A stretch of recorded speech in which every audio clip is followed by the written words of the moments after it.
Hi there, and welcome to Stories from the Snug.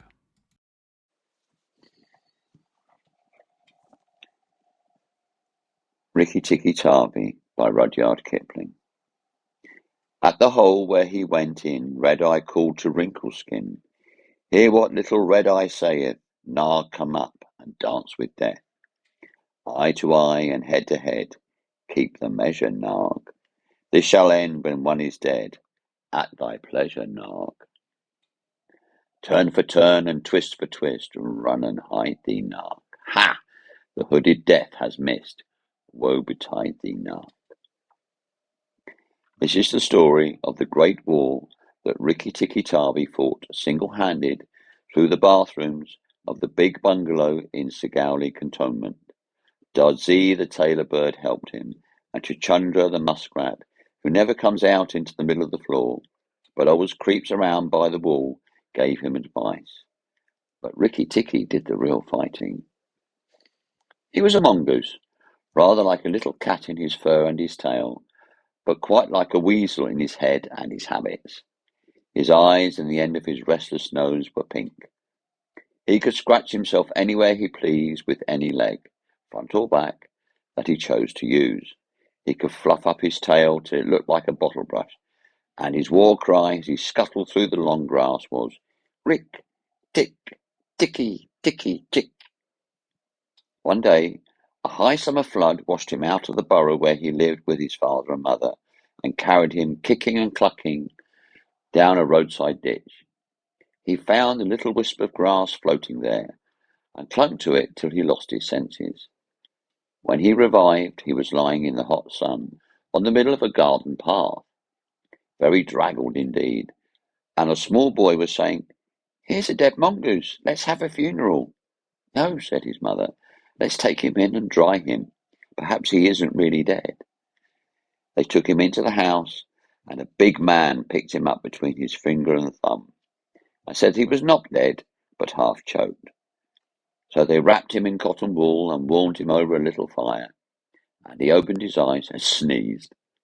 "Now," said the big man, he was an Englishman who had just moved into the bungalow, "don't frighten him, and we'll see what he'll do." It is the hardest thing in the world to frighten a mongoose, because he is eaten up from nose to tail with curiosity.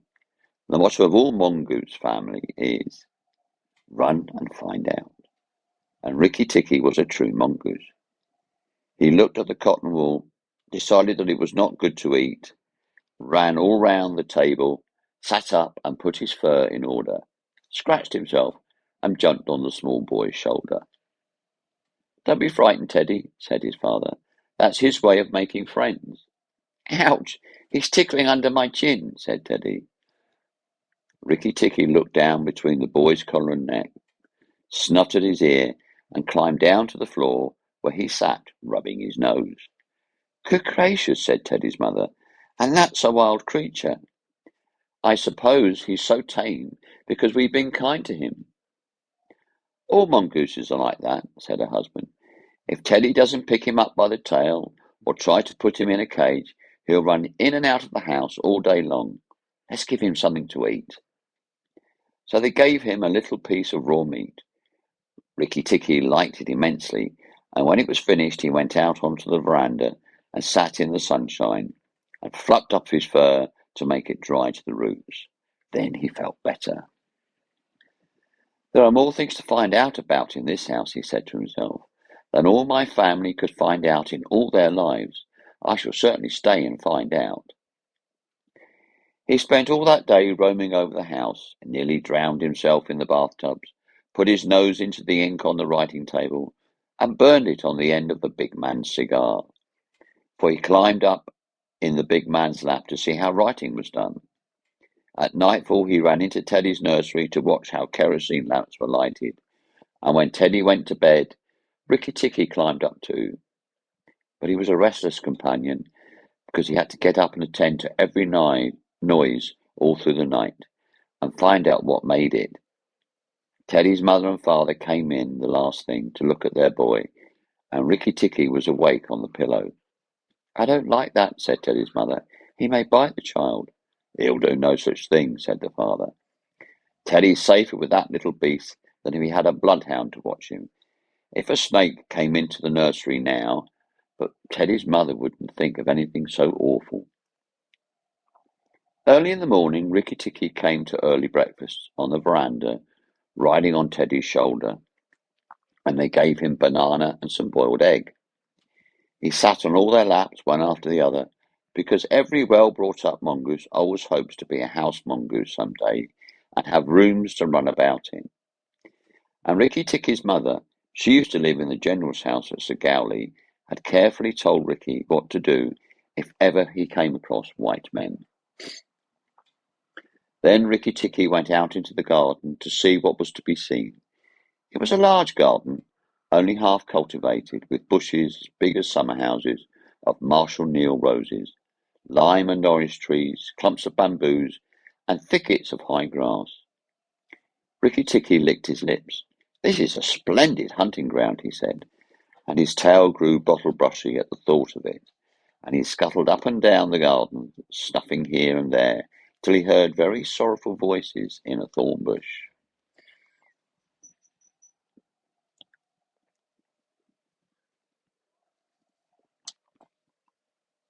It was Darzee, the tailor bird, and his wife.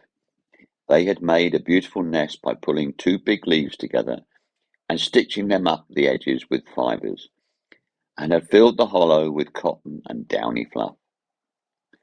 The nest swayed to and fro as they sat on the rim and cried. "What is the matter?" asked Rikki Tikki. "We are very miserable," said Darzee.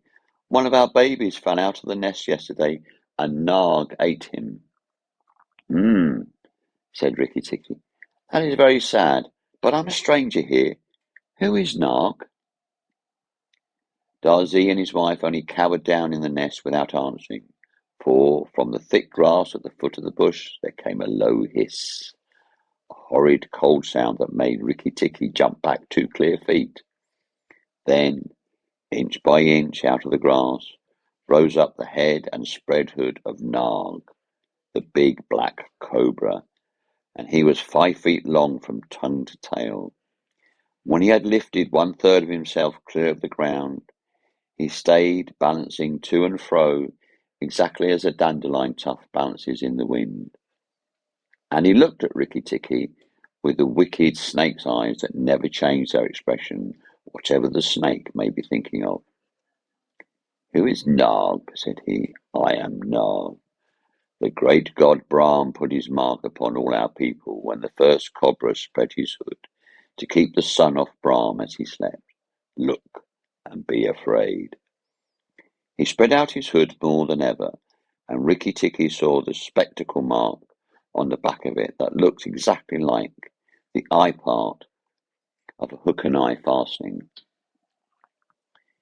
He was afraid for the minute, but it is impossible for a mongoose to stay frightened for any length of time, and though Rikki Tikki had never met a live cobra before, his mother had fed him on dead ones, and he knew that all grown mongooses' business in life was to fight and eat snakes.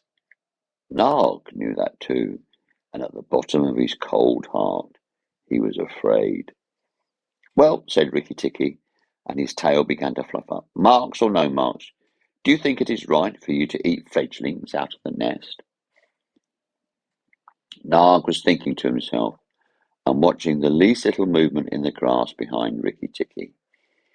He knew that mongooses in the garden meant death sooner or later for him and his family, but he wanted to get Rikki Tikki off his guard. So he dropped his head a little and put it to one side. "Let us talk," he said. "You eat eggs. Why shouldn't I not eat birds?" "Behind you! Look behind you!" sang Darzee. Rikki Tikki knew better than to waste time in staring. He jumped up in the air as high as he could go, and just under him whizzed by the head of Nagaina, Nag's wicked wife. She had crept up behind him as he was talking to make an end of him. He heard her savage hiss as the stroke missed. He came down almost across her back, and if he had been an old mongoose, he would have known that then was the time to break her neck with one bite. But he was afraid of the terrible lashing return stroke of the cobra. He bit indeed, but did not bite long enough, and he jumped clear of a whisking tail, leaving Nagaina torn and angry. "Wicked, wicked Darzee," said Nag, lashing up as high as he could reach towards the nest in the thorn bush. But Darzee had built it out of reach of snakes, and it only swayed to and fro. Rikki Tikki felt his eyes growing red and hot. When a mongoose's eyes grow red, he is angry, and he sat back on his tail and hind legs like a little kangaroo, and looked all around him, and chattered with rage. But Nag and Nagaina had disappeared into the grass. When a snake misses its stroke, it never says anything or gives any sign of what it means to do next.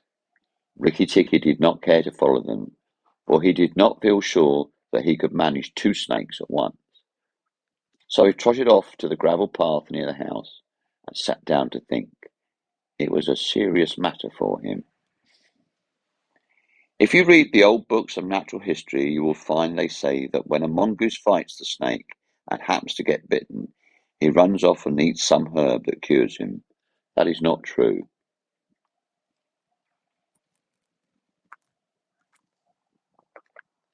The victory is only a matter of quickness of eye and quickness of foot. Snakes blow against mongooses jump, and as no eye can follow the motion of a snake's head when it strikes, this makes things much more wonderful than any magic herb.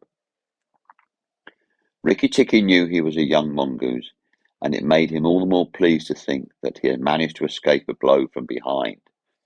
It gave him confidence in himself, and when Teddy came running down the path, Rikki Tikki was ready to be petted. But just as Teddy was stooping, something wriggled a little in the dust, and a tiny voice said, "Be careful, I am Death." It was Karate, the dusty brown snakeling that lies for choice on the dusty earth, and his bite is as dangerous as the cobra's. But he was so small that nobody thinks of him, and so he does the more harm to people. Rikki Tikki's eyes grew red again, and he danced up to Karate with the peculiar rocking and swaying motion that he had inherited from his family. It looks very funny, but it is so perfectly balanced a gait that you can fly off from it in any angle you please. And dealing with snakes, this is an advantage. If Rikki Tikki had only known he was doing was was if Rikki Tikki had only known he was doing a much more dangerous thing than fighting Nag, for Karate is so small and can turn so quickly that unless Rikki bit him close to the back of the head, he would get the return stroke in his eye or his lip. But Rikki did not know. His eyes were all red, and he rocked back and forth, looking for a good place to hold. Karate struck out. Rikki jumped sideways and tried to run in, but the wicked little dusty grey head lashed within a fraction of his shoulder, and he had to jump over the body, and the head followed his heels close. Teddy shouted to the house, "Oh, look here! Our mongoose is killing a snake!" And Rikki Tikki heard a scream from Teddy's mother.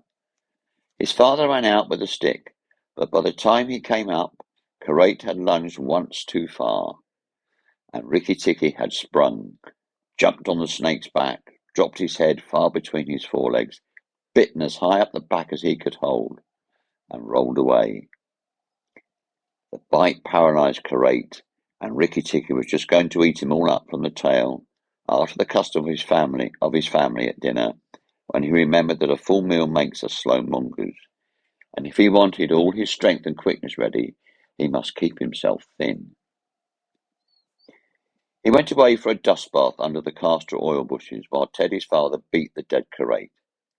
"What is the use of that?" thought Rikki Tikki. I have settled it all." And when Teddy's mother picked him up from the dust and hugged him, crying that he had saved Teddy from death, and Teddy's father said that he was a providence, and Teddy looked on with big scared eyes, Rikki Tikki was rather amused at all the fuss, which of course he did not understand. Teddy's mother might just as well have petted Teddy for playing in the dust. Rikki was thoroughly enjoying himself. That night at dinner, walking to and fro among the wine glasses on the table, he might have stuffed himself 3 times over with nice things, but he remembered Nag and Nagaina, and thought it was very pleasant to be patted and petted by Teddy's mother, and to sit on Teddy's shoulder. His eyes would get red from time to time, and he would go off into his long war cry of Rick, Dick, Dicky, Dicky, Chick. Teddy carried him off to bed, and insisted on Rikki Tikki sleeping under his chin. Rikki Tikki was too well bred to bite or scratch, but as soon as Teddy was asleep, he went off for his nightly walk around the house, and in the dark he ran up against Chuchundra, the muskrat, creeping around by the wall. Chuchundra is a broken-hearted little beast. He whimpers and cheeps all the night, trying to make up his mind to run into the middle of the room, but he never gets there. "Don't kill me," said Chuchundra, almost weeping. "Rikki Tikki, don't kill me." "Do you think a snake killer kills muskrats?" said Rikki Tikki scornfully. "Those who kill snakes get killed by snakes," said Chuchundra, more sorrowfully than ever. "And how am I to be sure that Nag won't mistake me for you some dark night?" "There's not the least danger," said Rikki Tikki, "but Nag is in the garden, and I know you don't go there." "My cousin Chua the rat told me," said Chuchundra, and then he stopped. "Told you what?" "Shh! Nag is everywhere, Rikki Tikki. You should have talked to Chua in the garden." "I didn't, so you must tell me quick, Chuchundra, or I'll bite you." Chuchundra sat down and cried till the tears rolled off his whiskers. "I'm a very poor man," he sobbed. "I never had spirit enough to run out into the middle of the room." "Shh! I mustn't tell you anything. Can't you hear, Rikki Tikki?" Rikki Tikki listened. The house was as still, but he thought he could just catch the faintest scratch in the world, a noise as faint as that of a wasp walking on a window pane, the dry scratch of a snake's scales on brickwork. "That's Nag or Nagaina," he said to himself, "and he is crawling into the bathroom sluice. You're right, Chuchundra. I should have talked to Chua." He stole off to Teddy's bathroom, but there was nothing there, and then to Teddy's mother's bathroom. At the bottom of the smooth plaster wall there was a brick pulled out to make a sluice for the bath water, and as Rikki Tikki stole in by the masonry curb where the bath was put, he heard Nag and Nagaina whispering together outside in the moonlight. "When the house is emptied of people," said Nagaina to her husband, "he will have to go away, and then the garden will be ours again. Go in quietly, and remember that the big man who killed Karate is the first one to bite. Then come out and tell me, and we will hunt for Rikki Tikki together." "But are you sure there is anything to be gained by killing the people?" said Nag. "Everything. When there are no people in the bungalow, did we have any mongoose in the garden? So long as the bungalow is empty, we are king and queen of the garden. And remember that as soon as our eggs in the melon patch hatch, as they may tomorrow, our children will need room and quiet." "I had not thought of that," said Nag. "I will go, but there is no need that we should hunt for Rikki Tikki afterward. I will kill the big man and his wife, and the child if I can, and come away quietly. Then the bungalow will be empty, and Rikki Tikki will go." Rikki Tikki tingled all over with rage and hatred of this, and then Nag's head came through the sluice, and his 5 feet of cold body followed it. Angry as he was, Rikki Tikki was very frightened as he saw the size of the big cobra. Nag coiled himself up, raised his head, and looked into the bathroom in the dark, and Rikki could see his eyes glitter. "Now, if I kill him here, Nagaina will know, and if I fight him in the open floor, the odds are in his favour. What am I to do?" said Rikki Tikki Tavi. Nag waved to and fro, and then Rikki Tikki heard him drinking from the biggest water jar that was used to fill the bath. "That is good," said the snake. "Now, when Courage was killed, the big man had a stick. He may have that stick too, but when he comes in to bathe in the morning, he will not have a stick. I shall wait here till he comes. Nagaina, do you hear me? I shall wait here in the cool till daytime." There was no answer from outside, so Rikki Tikki knew Nagaina had gone away. Nag coiled himself down, coil by coil, around the bulge at the bottom of the water jar, and Rikki Tikki stayed still as death. After an hour he began to move, muscle by muscle, toward the jar. Nag was asleep, and Rikki Tikki looked at his big back, wondering which would be the best place to get hold. "If I don't break his back at the first jump," said Rikki, "he can still fight. And if he fights, oh, Rikki." He looked at the thickness of the neck below the hood. Well, that was too much for him, and a bite near the tail would only make Nag savage. "It must be the head," he said at last, "the head above the hood. And when I am once there, I must not let go." Then he jumped. The head was lying a little clear of the water jar, under the curve of it, and as his teeth met, Rikki braced his back against the bowl of the red earthenware to hold down the head. This gave him just 1 second's purchase, and he made the most of it. Then he was battered to and fro as a rat is shaken by a dog, to and fro on the floor, up and down and around in great circles. But his eyes were red, and he held on as the body cart-whipped over the floor, upsetting the tin dipper and the soap dish and the flesh brush, and banged against the tin side of the bar. As he held, he closed his jaws tighter and tighter, for he made sure he would be banged to death, and for the honour of his family, he preferred to be found with his teeth locked. He was dizzy, aching, and felt shaken to pieces, when something went off like a thunderclap just behind him. A hot wind knocked him senseless, and red fire singed his fur. The big man had been wakened by the noise, and had fired both barrels of a shotgun into Nag just behind the hood. Rikki Tikki held on with his eyes shut, for now he was quite sure he was dead. But the head did not move, and the big man picked him up and said, "It's the mongoose again, Alice. The little chap has saved our lives now." Then Teddy's mother came in with a very white face, and saw what was left of Nag, and Rikki Tikki dragged himself to Teddy's bedroom, and spent half the rest of the night shaking himself tenderly to find out whether he really was broken into 40 pieces, as he fancied. When morning came, he was very stiff, but well pleased with his doings. "Now I have Nagaina to settle with, and she will be worse than 5 Nags, and there is no knowing when the eggs she spoke of will hatch. Goodness, I must go and see Darzee," he said. Without waiting for breakfast, Rikki Tikki ran to the thorn bush where Darzee was singing a song of triumph at the top of his voice.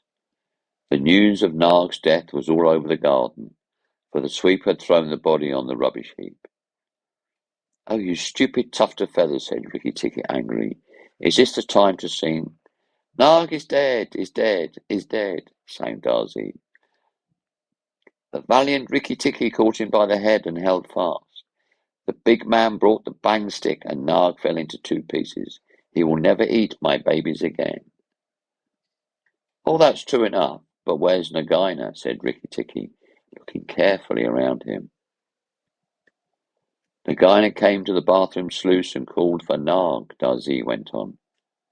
"And Nag came out on the end of a stick. The sweeper picked him up on the end of a stick and threw him upon the rubbish heap. Let us sing about the great red-eyed Rikki Tikki." And Darzee filled his throat and sang.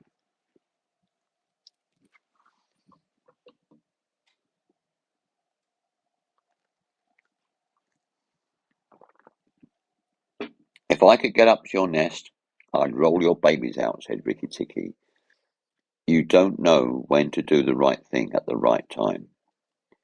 You're safe enough in your nest there, But it's war for me down here. Stop singing a minute, Darzy. For the great, the beautiful Rikki Tikki's sake, I will stop, said Darzy. What is it, O killer of the terrible Nag?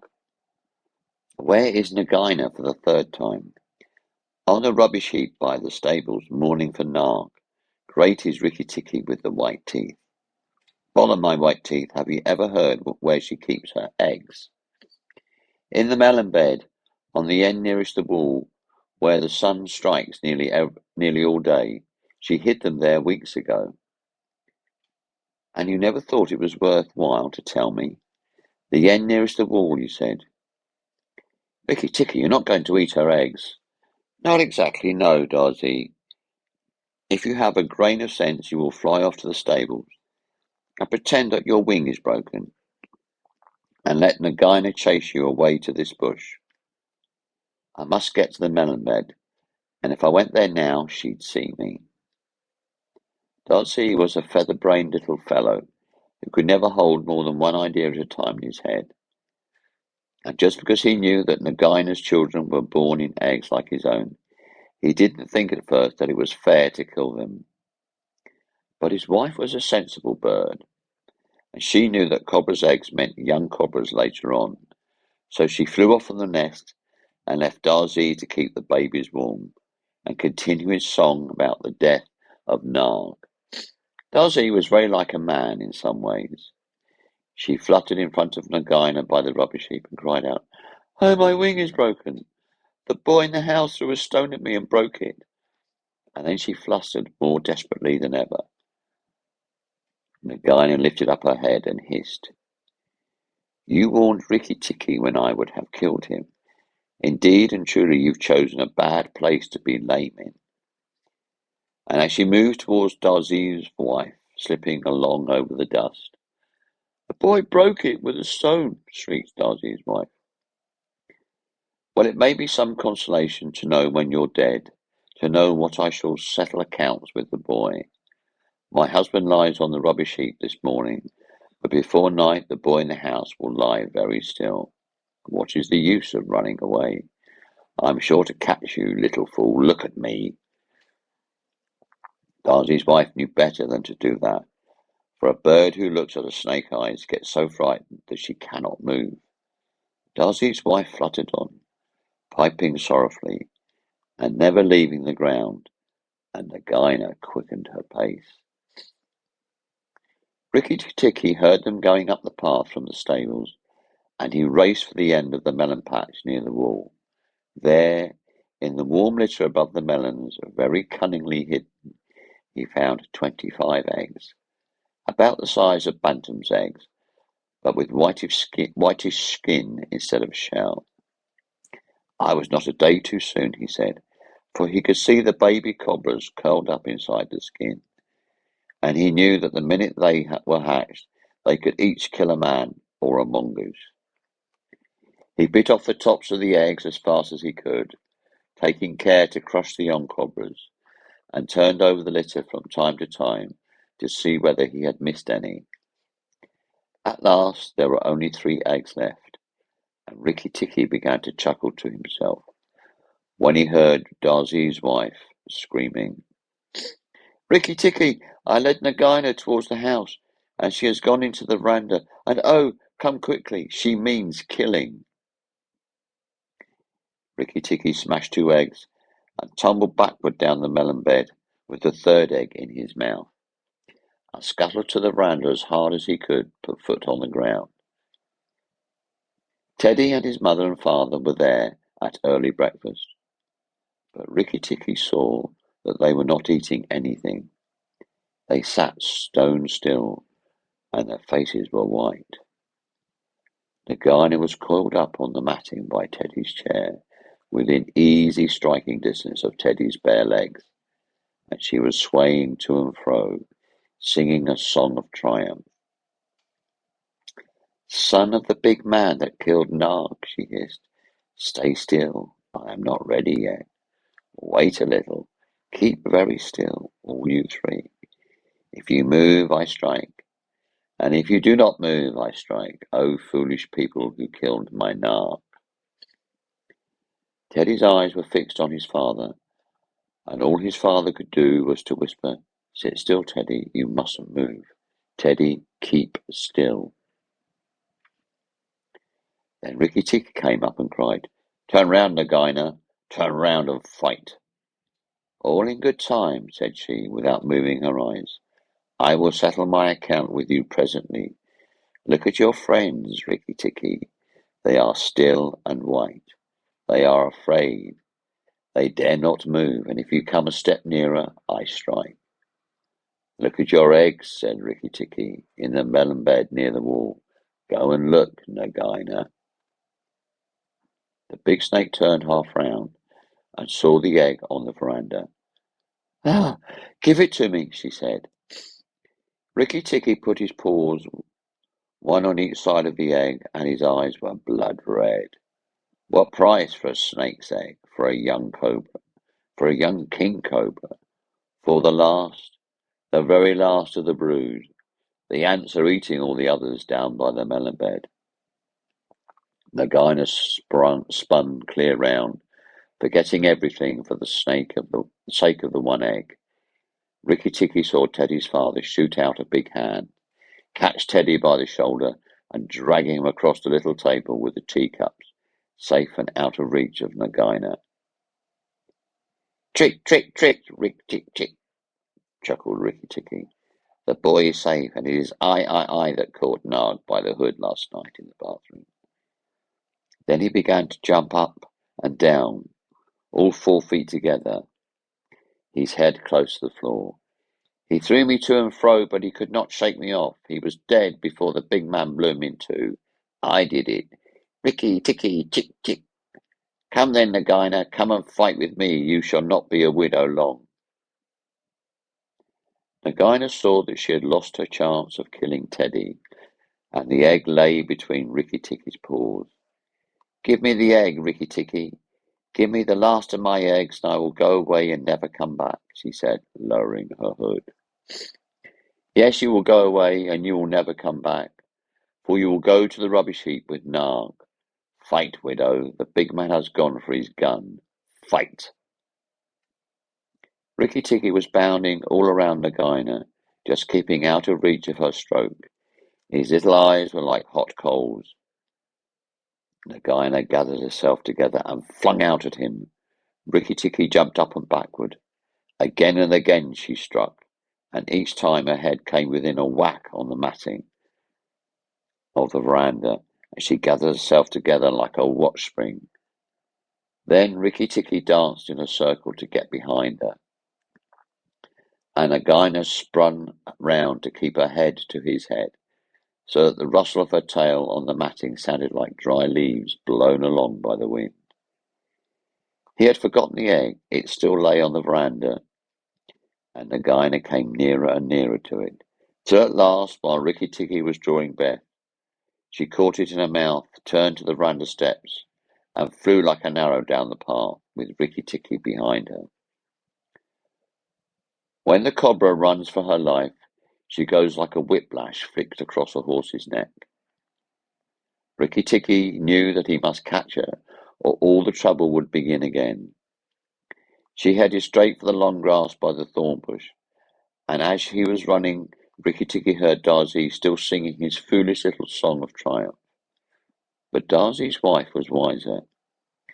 She flew off her nest as Nagaina came along, and flapped her wings about Nagaina's head. If Darzee had helped, they might have turned her, but Nagaina only lowered her hood and went on. Still, the instant's delay brought Rikki Tikki up to her, and as she plunged into the rat hole where she and Nag used to live, his little white teeth were clenched on her tail, and he went down with her, and very few mongooses, however wise and old they may be, care to follow a cobra into its hole. It was dark in the hole, and Rikki Tikki never knew when it might open out and give Nagaina room to turn and strike at him. He held on savagely and stuck his feet out to act as brakes on the dark slope of the hot, moist earth. Then the grass by the mouth of the hole stopped waving, And Darcy said, "It is all over with Rikki Tikki. We must sing his death song. Valiant Rikki Tikki is dead, for Nagaina will surely kill him underground." So he sang a very mournful song that he made up on the spur of the minute, and just as he got to the most touching part, the grass quivered again, and Rikki Tikki, covered with dirt, dragged himself out of the hole, leg by leg, licking his whiskers. Darcy stopped with a little shout. Rikki Tikki shook some of the dust out of his fur and sneezed. "It is all over," he said. "The widow will never come out again." And the red ants that lived between the grass stems heard him, and began to troop down one after another to see if he had spoken the truth. Rikki Tikki curled himself up in the grass and slept where he was, slept and slept till it was late in the afternoon, for he had done a hard day's work. "Now," he said when he awoke, "I will go back to the house. Tell the coppersmith, Darcy, and he will tell the garden that Nagaina is dead." The coppersmith is a bird who makes a noise exactly like the beating of a little hammer on a copper pot. And the reason he is always making it is because he is the town crier to every Indian garden, and tells all the news to everybody who cares to listen. As Rikki Tikki went up the path, he heard his attention notes like a tiny dinner gong, and then the steady ding dong tock, Nag is dead dong, Nagaina is dead, ding dong tock.